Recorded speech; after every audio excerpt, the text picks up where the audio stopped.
Okay, I sprinted. I ran to the microphone as soon as episode 1 was done because I have thoughts and a script. Well, not really a script, but I just wrote down my thoughts as things were going through the episode. So I'll try and recreate what happened when scenes happened. So the first thing we saw, like, after the first 4 minutes, whatever, they showed like the intro and the iconic theme song, and then they showed BO1, BO2, and then they skipped BO3, and I'm like, oh my god, that's Wally reference. And then after Connor, yes, there was no BO5, and I was like, who's BO5? And I think that's what's his name, Roy, Red Arrow, Green Arrow, whatever. But he never joined, so he was never a BO5, but I think they still put him in the system. And then we find out that like I knew Bioship was sentient, but not sentient. Okay, Bioship, you're free to go. Have fun. What do bioships do for fun? We could begin construction now. They actually let Bioship go off and have adventures, and we know Bioship can understand people, but when Megan explained her in season 1, she kind of explained Bioship to be organic matter, but still living. She explained like her clothes, how she could shape her clothes, and how she could shape Bioship. But here we see, no, Bioship is like sentient. What happened to beta tubes? We can't see people like teleport from places, or maybe that was only an Earth thing, but I was pretty sure people could teleport between places because now they have to spend a month traveling to and from Mars. We see the mistreatment of white aliens. I know they call them something here, but I cannot be I will not be able to remember. Also this. The tradition on Mars is for the female to ask this blessing from her prospective mate's parents. I asked Jonathan, Martha, and Clark Kent. They all gave their blessings. No Lex Luthor? Oh, I cackled. Also, space racism?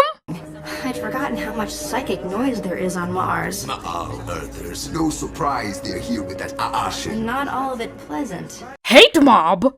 Is it an earthquake? No. Oh God, don't go out there. Sorry, Mom, but I refuse to put up with this racist Ma'al.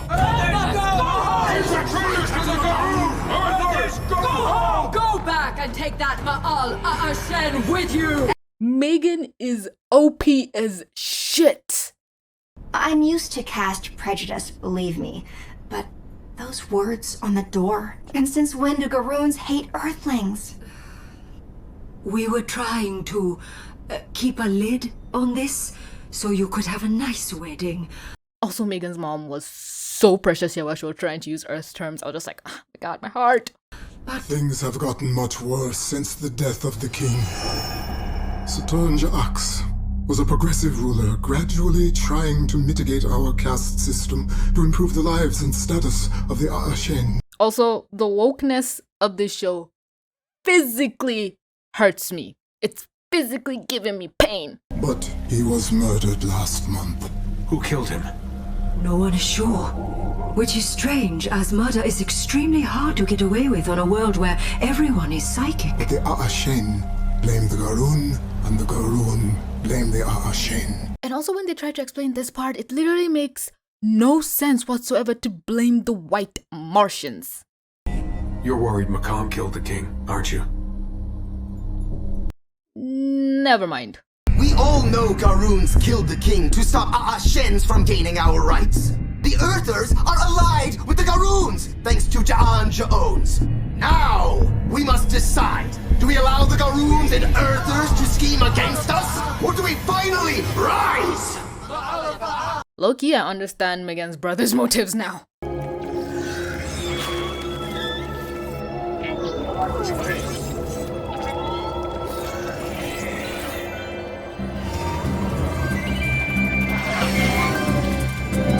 So, Bioship really cheated on Forager. I read that in a comment section and I was like, how? Earth is not the danger. Apokolips is the danger. You're ignoring the danger to our culture, our way of life! I want to strangle this bastard. You all know of J'onn Jones, our greatest Manhunter. He has demonstrated that Earth and Mars can be strong allies. Martian Manhunter is gonna die, isn't he? He is a true hero! Recognized. Martian Manhunter. Yep.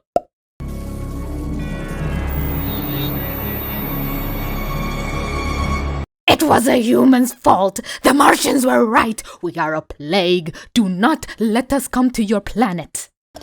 As you know, Black Lightning, Jefferson, has put a priority on mental health.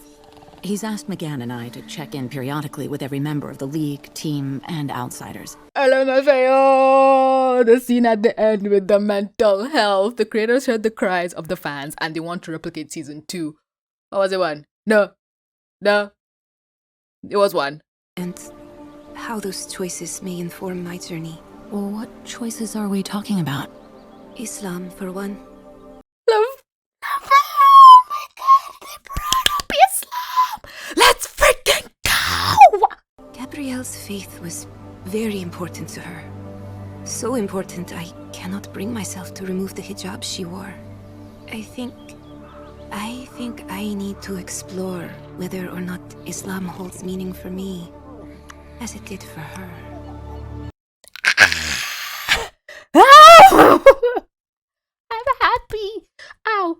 Oh fuck, I'm in pain. Okay, that's my reactions to ow, I'm in pain. I'm so happy. I'm fasting, which is like awesome because fasting while brought up is like it's all coming full circle for me. You guys don't understand the joy I feel in my heart and soul right now. So picking up right back where we left off from the 4-minute preview thing that we got. It's just a story of Connor and Megan going to Mars, and we just see Mars life, and it's like, oh my god, this is just like Africa, but racist, which really doesn't make any sense when I say it out loud, but like, Megan has issues with her siblings. She has 27 siblings. Again, Africa. Just like, but then they all come from one person. Normally in Africa, it's like multiple wives, multiple kids, but we see Megan, and apparently she gets her whiteness from her dad. Oh, that does not sound right. But her sister is green, and her sister, they kind of have like this sibling rivalry, but it seems like all of Megan's other siblings don't like her. And her white brother, oh god, white Martian brother is the one causing problems, and we understand what the white Martians are going through. I'm going to call them white Martians, red Martians, and green Martians. There is no chance in hell I'm going to remember what they're actually called. Maybe I will if I hear it enough, but not really. Red Martians are nobility, green Martians are the majority, and white Martians are the minority. I think you can see where this is going. The former king used to be very progressive, but he got murdered. Nobody knows how. And the green Martians are blaming the white Martians, and the white Martians are blaming the green Martians, and they don't like the fact that a white Martian is getting married to an Earthling, and there's this other dude who doesn't like Earthlings coming to their planet because they think we're a plague, which kind of is true, but at the same time, they don't have the right to talk when they are here doing space racism to a very high degree. Like, they're racist of us. It's kind of weird to be on the receiving end of racism. I'm an idiot. Let me rephrase that. In media, humans are normally the ones racist to aliens, but I think there's some media where we are the ones looked down upon, so that's kind of interesting. There's this whole storyline of Bioship getting it on. I think Martian Manhunter died. Oh, that's a thing. Like, when they were building him up, I was like, he's gonna die, isn't he? And then Megan just shows us how OP she is. This girl did not come to play. They talked about something of a priestess, so I kind of felt bad, like, yeah, Megan is one. Because you got hordes of people coming after them simultaneously. The first time was 3 people. She took care of them easily. Second time, 4 people at her own home. Took care of that mess, and she can filter out conversations. She can find her brother, and I'm like, you are OP. And I hope they didn't just take out Martian Manhunter so she can be the center of attention. But again, I've always loved Megan. She's always just been that OP child since the beginning. Like, I don't think it registered for me how OP she was since the beginning. She's the one that can shapeshift. She can read minds. She can, I was gonna say teleport. She can fly. She's the only one that could fly. Superboy can't fly. She's got a ship. She was literally the glue that almost held the original team together in season 1. Also, sorry if I'm not super explaining things. I assume the people who watch the review already know what I'm talking about. And if you don't, I love you for watching all my videos. You who watch everything I post, not caring whether it makes sense or not. I love you. I appreciate you. And I know you're out there. Thank you. But I cannot go into details about this. This is season freaking 4. It's like me in season 4 trying to explain Miraculous. But let's be honest, that wouldn't be difficult. We're still recycling things from season 1. So yeah, that's all for this review. Just space racism of the highest degree. And it's just interesting to see it from a different perspective and just not have any feelings towards it. Like, I'm not on the receiving end. I'm not on the giving end. I'm just watching other people get fucked up, and I can feel, oh no, that means I'm Megan. No, it all comes full circle. But then Megan is white presenting. Oh my god, are they showing racism to whites, to white people? Because Megan presents as white on Earth. Oh my god, I'm being stupid. Don't take me too seriously. I'm thinking out loud. These are the thoughts I'm supposed to keep inside my head. We also see Superman for a bit, but yeah, a person was the one who caused this whole thing. So I'd like to see how that will end. I think it boils back. I think there's a Legion person, but then I see honeycombs. Hive! Damn it! God fucking damn it. Okay. What was my train of thought?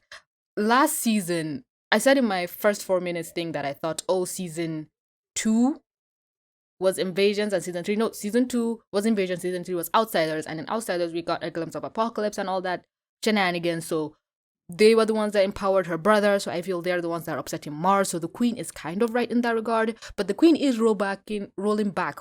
Wow, what was that English? The Queen is rolling back the former king's quote-unquote progressive movements and ideologies, which is like, okay, she's still trying, she's still opening up the Zeta Tube, so she's in support of having connections to Earth so they can fight against Apokolips, but just not to support the white Martians. Young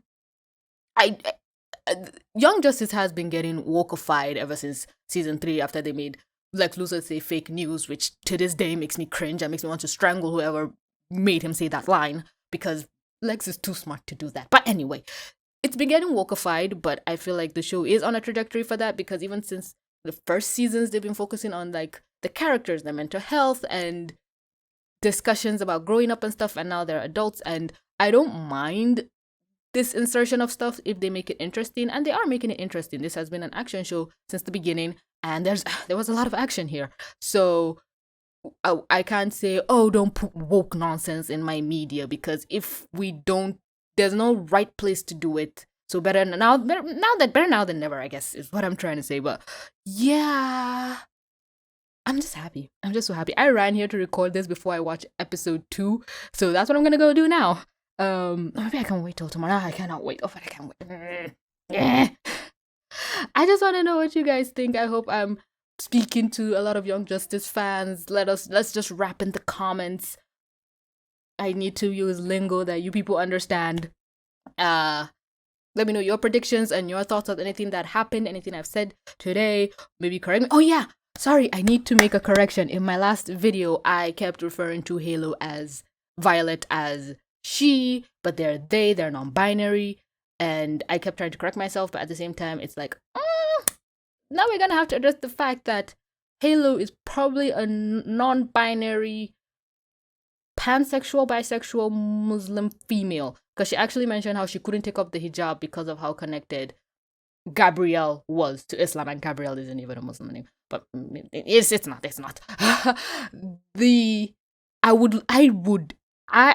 I literally said in the last video, I'm grunting a lot, I'm sorry. I literally said in the last video how she's Muslim rep, but she's not Muslim rep, but then here it is, and even the way she mentioned Islam, it's kind of like calm, kind of like scared, and it's like, don't be, just talk about this. There's 2 billion of us on the planet. We are everywhere. We're not that scary, please. I'm just so happy. This show makes me so happy. You have no idea. Okay, I'm gonna end the video here before I start crying of tears of joy and go watch the next episode. Thanks so much for clicking to watch.